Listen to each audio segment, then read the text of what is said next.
Le voici, formateur et conférencier, apprendre les méthodes de production et de vente, devenir éleveur grâce à notre école de formation en élevage en ligne. La théorie avant tout. Va en formation professionnelle premier et tu deviendras un éleveur formidable grâce à sa compétence. Vous savez, cette structure a été créée, ça fait aujourd'hui 8 mois. Et je vous affirme que nous sommes à la tête de plus de 17 petites entreprises dont nous sommes encore des gérants. Pourquoi je suis en train de dire ça aujourd'hui? Vous savez, moi, je ne suis pas un papato. Je ne dévoile pas les secrets des gens.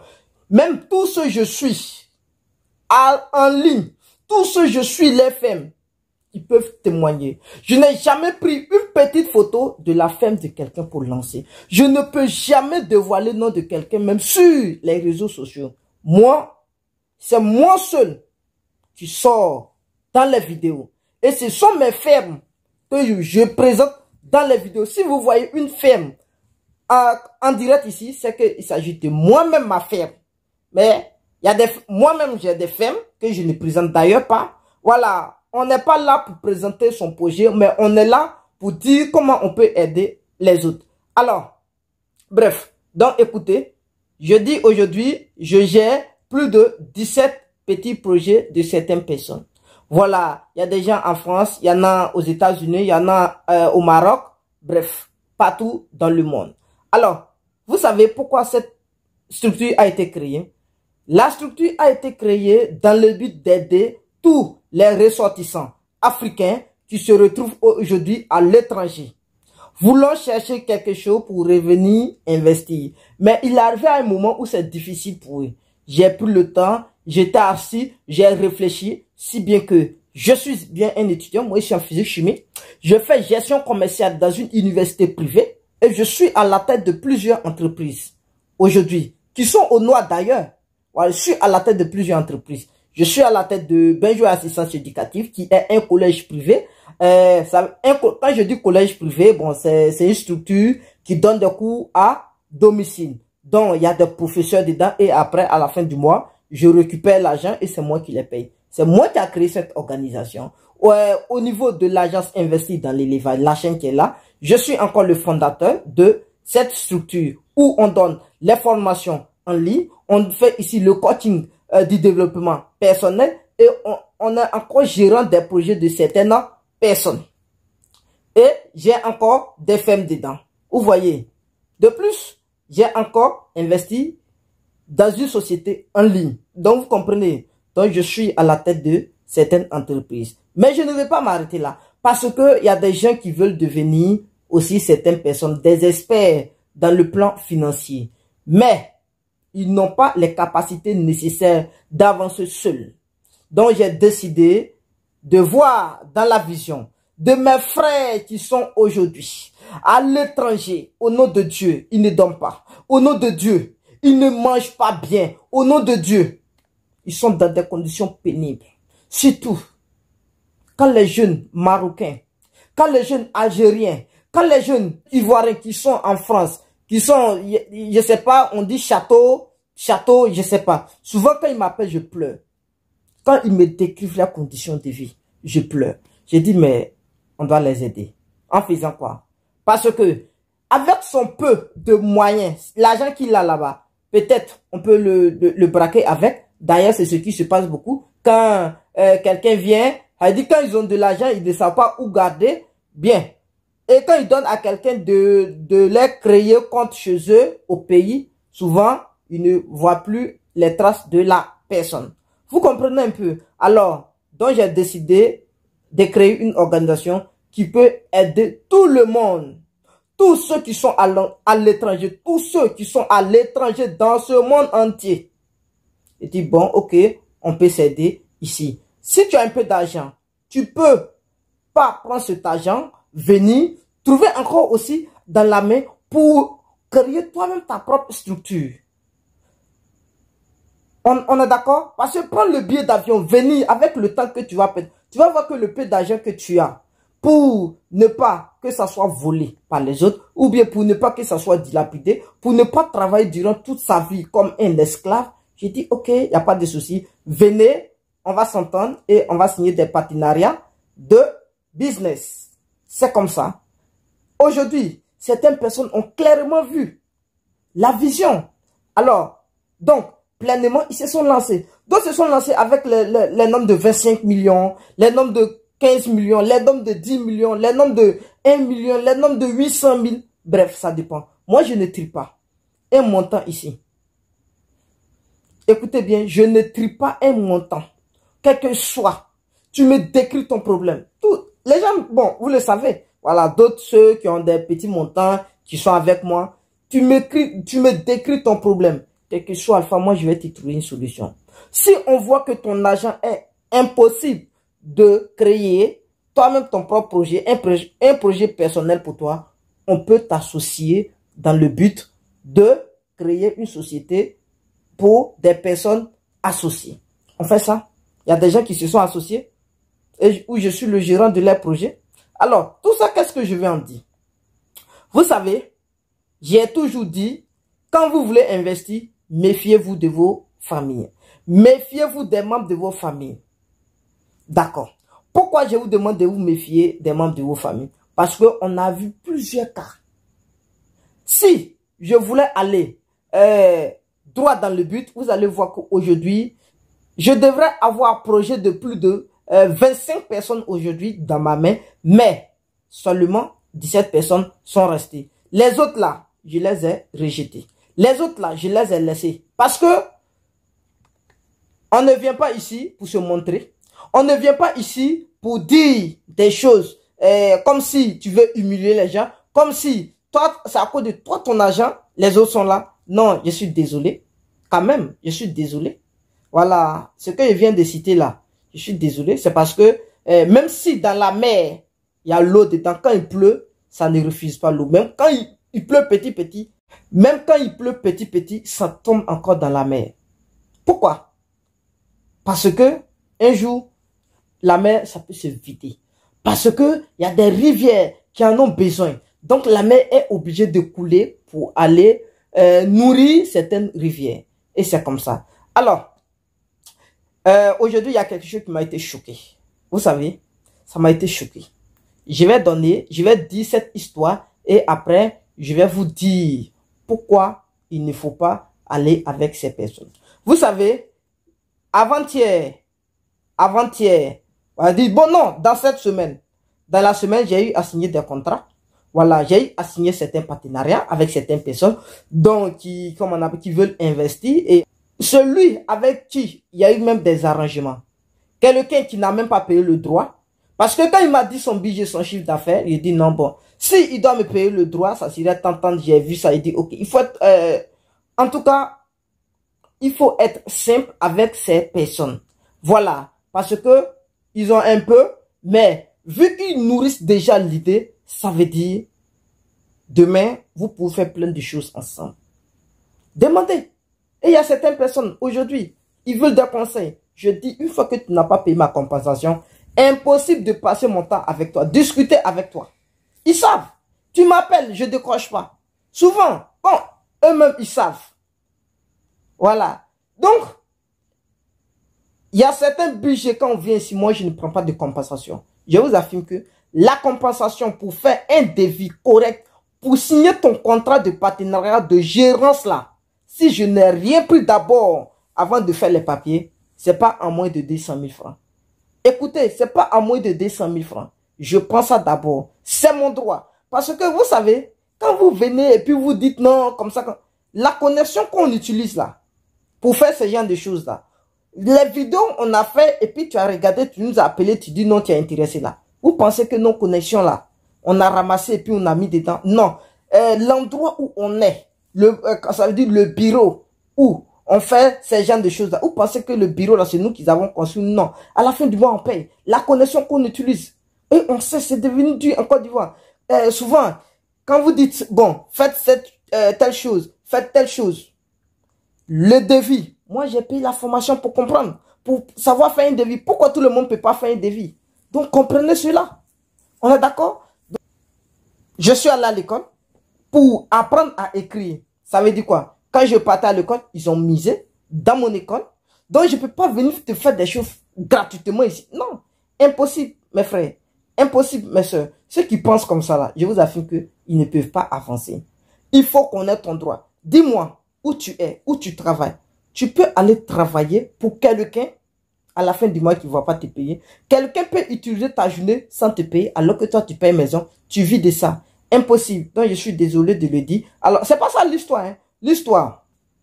Vous savez, dans cette semaine, j'ai eu 3 personnes avec qui j'ai signé comment on appelle ça, des partenariats qui seront financés peut-être dans la semaine suivante. Il y a eu 3 personnes. Il y a eu, bon, dont je ne dirai pas ici les montants. Voilà. Mais celui qui a le plus petit montant, voici Dieu, voici la terre. 1 franc, je ne lui ai pas réclamé. Voici Dieu, voici la terre. 1 franc, je ne lui ai pas réclamé. Il n'a pas payé le droit. Je l'ai laissé. Pas de compensation, j'ai laissé. J'ai discuté avec lui. D'ailleurs, je lui ai accordé tout mon temps. On a discuté, j'ai accordé le temps à mon assistant qui avait fait d'ailleurs comment on appelle ça, un devis pour m'envoyer afin que je lui envoie. Quelqu'un qui dort, je l'appelle, dit, bon, fais-moi un devis de telle personne. Vous pensez que c'est, comment on appelle, ça fait partie, à la fin du mois là, tout ça là, ça augmente son salaire. C'est moi qui paye. Voilà. Donc, j'ai fait ce genre de choses et maintenant, je donne à quelqu'un qui est vraiment rassuré, qui veut se lancer dans son projet. Mais vous savez, un seul membre de sa famille veut tout gâter. Parce que moi, j'ai été énervé. Voilà. J'ai bien dit, j'ai rejeté plus de 7 personnes, d'ailleurs, avec qui j'étais en accompagnement. Ça veut dire, le projet même, j'ai déjà même touché leur agent. J'ai pris leur agent déjà pour mettre le système en place. Mais après, les gars face à moi, le contrat a été rompu sans préavis. Donc à midi, je partais dans un quartier d'Abidjan avec mon assistante. On était 2 dans la voiture et on partait, j'étais au volant. Un coup, mon portable s'est mis à sonner. Parce que quand ça sonne, que c'est quelqu'un de la diaspora, ça veut dire d'un autre pays, je ne décroche pas. Parce que souvent, il faut bien garer pour que le réseau puisse circuler normalement. Mais quand ce sont les autres, bon, quand c'est en Côte d'Ivoire ici, je décroche tout de suite, même étant dans la voiture, et puis je mets ça sur haut-parleur. Donc, je dis, bon, il n'y a pas de souci, il faut décrocher. Elle a décroché et elle a mis sur haut-parleur. Donc, la personne vient, la personne salue. Bonsoir, monsieur, Bonsoir, monsieur, mon frère m'a dit de vous appeler. Votre frère, c'est qui? Votre frère, c'est qui? Elle me donne le nom que moi-même j'ai reconnu par contumace. Voilà. J'ai dit oui. Et elle s'est mise à parler. Que non, je voudrais vous... Bon, on doit se rencontrer comme si on avait déjà pris rendez-vous ensemble. Écoutez, il y a ce qu'on... Comme si on avait déjà pris rendez-vous. Alors qu'on ne s'est jamais pris rendez-vous. On ne s'est jamais appelé. Ça veut dire, déjà, quand quelqu'un appelle comme ça, avec cette manière, tu sens qu'il y a une rancune. Tu sens qu'il c'est comme si c'est un appel de vengeance. On est d'accord? Alors, donc, elle pensait que ça serait aujourd'hui. J'ai dit non, mais désolé. Elle me dit non de venir dans son cadre. Elle dit non, mais désolé. Moi, on ne me surprend pas dans les programmes. Aujourd'hui, tu sais combien de personnes moi j'ai reçu sur mon programme. Tu n'es pas sur mon agenda, je ne vais pas te recevoir. À moins que c'est un cas urgent à un degré très élevé. J'assais. Mais le cas urgent, c'est ma famille. Oui. Ou bien, il y a une femme, peut-être qu'il y a un cas très urgent. Je boycotte tout et je me rends sur des femmes. Bah, souvent, ça arrive. Je suis en train de faire quelque chose et on me dit, urgemment, il faut être là. Je viens sans problème. Alors, donc, finalement, la manière qu'elle a parlé, à s'emporter, j'ai parlé, j'ai dit non, impossible à ce qu'on se croise. Elle me fait croire que dans 4 jours, elle ne serait pas à Abidjan. Elle dit ok, il n'y a pas de souci. Et elle me dit non, que d'ailleurs, si moi je ne viens pas à ce qu'on se croise, le contrat, avait dit, le contrat n'aura pas lieu. Elle dit ok, non. C'est comme si c'est une obligation, ça. C'est comme si c'est une obligation. Mais ça me fait rire. Elle dit attends, ok, il n'y a pas de souci. Comme il a dit, il n'y a pas de souci, j'ai dit non, ce n'est pas une obligation. D'ailleurs, comment on appelle ça, voici ce qui se passe. Je pensais que vous voulez investir. Voici pourquoi je vous ai accordé mon temps. Ok, j'ai compris. Si tu penses que ce que tu es en train de dire serait fondé, pas de souci. Elle dit non, d'ailleurs, je vais appeler mon frère. 2 minutes plus tard, elle m'appelle que mon assistante me dit même non, il ne faut pas décrocher. Parce qu'elle me connaît. Quand je suis sur les nerfs, voilà, je commence à filer la voiture. Quand je suis sur les nerfs seulement, elle me connaît. Moi, quand je suis fâché un peu, je suis au volant. En tout cas, voilà, je tire la voiture. Et quand je tire, mon équipe est fâchée souvent quand je suis au volant. Alors, elle ne voulait pas décrocher. Je dis non, il faut décrocher, je vais parler. Elle a décroché. Et puis elle vient dire non, j'ai parlé à mon frère, il m'a demandé pardon. Attends, pardon pour faire quoi? Pour investir là. Lui, il veut investir, il veut te mettre en contact pour, comme toi tu es à côté, pour que tu sois au courant de ça. Tu dis non, tu viens faire croire que c'est une obligation. Ma chère. Bref, elle pensait que c'est une obligation. Je dis ok, il n'y a pas de souci, mais quand même, j'ai mis pas la terre, j'ai pris rendez-vous avec elle pour demain, par exemple. Mais d'ailleurs, si ça me prend, je peux ne pas partir parce que, voilà, je vais juger ça. Je vais attendre, je vais voir tout de suite les commentaires parce qu'il me faut l'avis de certaines personnes, ceux qui me suivent, les conseillers. Ma communauté aussi est un conseiller. Voilà, parce que je peux aujourd'hui mettre fin à ce contrat, quel que soit Alpha. C'est sans préavis. Voilà, si je dis non, non. Mais un homme reste toujours un homme. Un homme entrepreneur reste toujours un entrepreneur. C'est ce que j'ai dit dans une vidéo. Quel que soit Alpha, même s'ils vont te ôter la vie pour ton projet, ils vont te ôter la vie pour ton projet. Il faut être un homme fort. Vous savez, un homme ne doit pas abandonner. J'ai compris que c'est une femme qui a appelé. Souvent, ça peut arriver. D'ailleurs, avec qui on n'a jamais eu de conversation, ça peut arriver. Je pense que je dois faire tout possible. La rencontrer. Elle va me décrire ce qu'elle pense et moi je vais voir. Voilà, je voulais ne plus l'appeler, même arrêter même le contrat avec la personne lambda, a dit son frère même, mais c'est ce que je suis en train de dire. Comme je suis quelqu'un, j'ai dit, je ne dois pas trier si il n'y a pas de cause. S'il n'y a pas de cause, donc je dis, bon, je suis un homme, je dois relever le défi, et puis je laisse tomber, puisque le concerné lui-même qui veut investir, ce n'est pas lui, seulement que c'est quelqu'un de la famille, donc il veut me le présenter pour que, bon, elle soit au courant de certaines choses, mais voici le comportement qui risque de foirer le projet en l'air. J'ai dit, ça risque de foirer le projet en l'air. C'est penché, mais c'est pas encore cassé. Vous comprenez un peu. J'ai dit, ok, il n'y a pas de souci. Comme moi, je ne suis pas encore en conversation avec son frère. Si son frère, moi et lui, si on s'appelle, que je vois que il y a quelque chose qui cloche un peu entre elle et sa soeur, là, je suis désolé. Je vais rompre. Là, je suis désolé. Je vais couper le contrat. Mais c'est ça. Certaines fois, voilà, c'est pas parce que on veut aider les gens sans négociation qu'on va nous imposer quoi que ce soit, qu'on va nous exiger quoi que ce soit. Il y a ce qu'on appelle une manière. Quand on appelle quelqu'un, la communication est très importante. Pour moi, quand tu appelles, elle pourrait se présenter. Bonjour monsieur, je suis Madame Tan, le frère de telle personne qui a d'ailleurs signé un tel contrat avec vous. Mais comme je suis ici dans le pays avec toi, voici pourquoi j'aimerais que tu m'accordes un peu de temps pour qu'on puisse en échanger. C'était un grand plaisir. Mais quand tu n'as pas le savoir faire, le savoir dire dans les choses, c'est compliqué. Tu ne peux pas avancer, c'est compliqué. C'est très compliqué. Je rappelle encore, vous voyez, ceux que moi aujourd'hui là, j'ai rejeté les projets, ils savent, c'est à cause des membres de ces familles. Je veux pas, moi je n'aime pas les mélangements. Voilà, parce que il y a projet de plusieurs personnes dans la main. Donc, pas à cause d'une seule personne, des histoires, demain ça va aller au commissariat, ça va faire quelque chose, perdre une journée sans contrôler ferme de quelqu'un. Ça peut me créer autre problème. Donc quand je vois que ton projet est mal parti, ton projet ne tient pas la bonne route, je préfère laisser pour sauver les autres.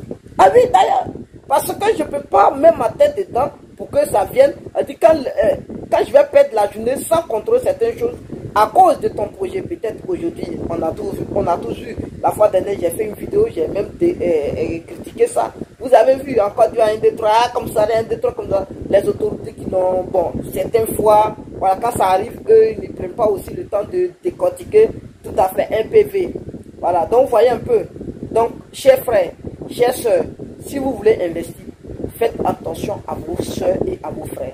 Si vous pensez que votre famille comment on appelle ça, est mieux placée pour contrôler vos projets, allez-y investir dans la main de vos familles et laissez les gens tranquilles. Mais si vous voulez investir dans la main de certaines personnes, en dehors de votre famille, c'est que fermez vos bouches. Vous savez, le champion là, ça se cache pour grandir. Un investissement est un risque. On ne fait pas une publicité pour investir et puis penser que le projet va réussir. Impossible. Tout de suite, j'ai parlé de rancune. Parce que, de un, la manière dont elle est venue, c'est comme si c'est une vengeance. Elle veut que le contrat même là. D'ailleurs, c'est son, comment on appelle ça, c'est son souhait qu'on essaie de couper le contrat, de rompre le contrat.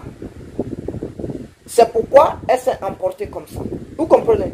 La manière, mon assistant a dit non, boss, vous t'agissez bien des personnes, faut pas. J'ai dit non, laisse. Je relève les défis, je suis, comment on appelle ça, quelqu'un quand même, les choses peuvent aller mal aujourd'hui, mais demain peuvent aller bien. Certaines fois, il faut entrer en guerre, sortir en paix, que d'entrer en paix et puis sortir en guerre. Voilà. Donc, pour moi, si vous avez suivi les vidéos du départ, on a parlé d'investissement avec les membres de sa famille. Comment c'est dangereux. Investir dans la main de quelqu'un et pensant que sa famille, membre de ta famille, va contrôler. C'est impossible, mon frère. C'est impossible, ma soeur. Tu penses que nous, on est petits ou bien tu vas investir. Ta famille peut être au courant, mais ta famille n'aura aucune notoriété sur l'investissement. Parce que c'est un pacte qu'on a signé. Ils ne peuvent pas venir. Non, non, c'est impossible. Ou bien ils prennent le projet. Puisqu'il y a des conseillers aussi. Voilà, moi j'ai des conseillers. Donc je sais quand ça chauffe. Par exemple, ma communauté, ce sont des conseillers. C'est pourquoi je suis en train de faire la vidéo. Je demande l'avis. On me dit telle chose. Bon, ok, bref. Donc vous comprenez. La famille surtout met les bâtons dans les roues des investisseurs qui veulent investir dans la main des personnes en dehors des membres de leur famille. Et les membres de leur famille viennent mettre les bâtons. Pourquoi? Parce que ils sont jaloux de te voir investir dans la main de quelqu'un d'autre sans leur donner cet argent, ou bien sans leur donner cet argent pour qu'eux-mêmes ils entreprennent à ta place. L'argent qu'ils vont prendre pour entreprendre à ta place, ça veut dire quand tu vas leur donner, ils vont bouffer. D'ailleurs, ils vont faire le gros dos, faire les choses. Donc, ils sont jaloux de te voir donner cet argent à quelqu'un d'autre pour créer ton projet. Vous comprenez? Et quand c'est comme ça, ils font tout possible pour mettre les bâtons dans les roues. C'est pourquoi je dis, investir avec le contact des membres de sa famille, c'est très dangereux. Tous ceux, je répète encore, tous ceux qu'on a enlevé pied dans les projets, peut-être ils sont en train de me suivre, ils savent pourquoi. Et aujourd'hui, ils veulent revenir. Quand ils veulent revenir, par exemple, vous avez vu le pourcentage qu'on prend ici. On met le pourcentage, on augmente ça de 15%. Si tu veux, tu restes. Parce que revenir, ça veut dire qu'on a été très important pour le projet. On augmente ça de 15%. Ah oui, si tu veux, tu restes. Tu ne veux pas, tu pars. Pour la première fois, quand on est là, on ne prend jamais un pourcentage au-dessus de 10%. Impossible. Mais quand tu pars, tu reviens, c'est 25%. C'est 25%. Donc mes frères, dites-moi dans les commentaires, ces gens de personnes, comment il faut les recadrer. Parce que je sens aujourd'hui que c'est devenu un fléau pour surtout ceux qui sont en Côte d'Ivoire. Parce que ce sont les Ivoiriens qui m'appellent. Et comme ils ont des familles ici, ils veulent qu'ils viennent d'abord prendre contact avec toi avant le financement du projet. Certaines fois ça marche, mais certaines fois ça ne marche pas. Parce que ces membres cachent tout. Ils vont leur dire non, attends, ça cherche, non, il a fait. C'est n'importe quoi, ça ne peut pas. Ça ne peut pas. On a des jeunes burkinabés, des jeunes maliens. Ils vont investir plus de 25 millions. Tu ne vas même pas voir, ils vont dire ça à quelqu'un. C'est un secret. Plus tard, c'est là qu'ils vont comprendre. Il y a un docteur en Côte d'Ivoire ici qui a investi. Même j'enseigne, je travaille avec ces enfants. Ces enfants ne sont même pas au courant. sa femme n'est même pas au courant. C'est quand le projet avance plus tard qu'ils sont. Cachez-vous pour grandir. Ne pensez pas que les gens vont vous arnaquer. C'est pourquoi vous allez vous faire plaisir en montrant d'abord votre vision à votre famille. Vous êtes en train de vous mettre dans des cauchemars. Franchement dit, mes frères, laissez ça. Dites-moi dans les commentaires, est-ce normal de marcher avec ce dernier ou pas? Je précise que le dernier, d'ailleurs, je n'ai même pas pris une compensation. Donc c'est facile. Voilà, parce que je n'ai même pas pris un prix, quelque chose pour dire non, je vais signer le contrat. Je n'ai rien pris. Parce que moi ici, tous ceux qui ont des investissements en dessous de 5 millions, ils ont même un franc, je ne prends pas comme compensation. Mais au-delà de ça, il y a une compensation. Mais les rencontres, quand je me déplace, les rencontres, ils connaissent. Tu payes 50 000, c'est la compensation qu'il faut payer pour gagner mon temps. D'ailleurs, quand ça s'est appelé, je ne lui ai même pas dit ça, que non, il fallait payer. Mais, si ça me prend, peut-être que demain, si on dit on va se voir, je vais poser cette question. Je vais dire, ok, il y a une compensation de 50 000. Tu es prêt, je viens, tu n'es pas prêt, basta. On laisse tomber. S'il faut investir, ça vous regarde. Si vous ne voulez pas investir, ça vous regarde. Oui, parce qu'on est dans nos coins, c'est toi qui es venu. Tu vois que tu ne peux pas, tu te retires. Mes frères, ce n'est pas une manière de vous chasser. C'est parce que souvent, les circonstances nous obligent à dire ce qu'il ne fallait pas dire. Les circonstances nous obligent à dire souvent la vérité qui n'est pas bonne à dire. Vous pensez que en disant ces genres de choses, on est en train de se glorifier et de rabaisser certaines choses? Niet, non. Les gens doivent savoir, celui qui veut investir doit savoir que dans la main de la personne que tu vas investir là, il est plus important que toi l'investisseur. Vous pensez que les gens gèrent vos projets ou bien quelqu'un veut que tu viennes investir dans son projet, c'est parce que tu es mieux que lui? Impossible. Non. C'est parce que lui-même il veut t'aider. J'ai bien fait une vidéo pour dire que l'argent ne travaille pas, c'est l'homme qui travaille pour toi. Peut-être ton argent va le payer, mais l'homme est plus important que l'argent. Donc, c'est pas une manière de penser que tu vas investir, donc il serait petit que toi. Non, c'est plutôt le contraire. C'est plutôt le contraire. Lui qui investit, l'investisseur est petit, mais c'est l'entrepreneur qui est grand. Lui, chez moi, c'est pas ça. Bref.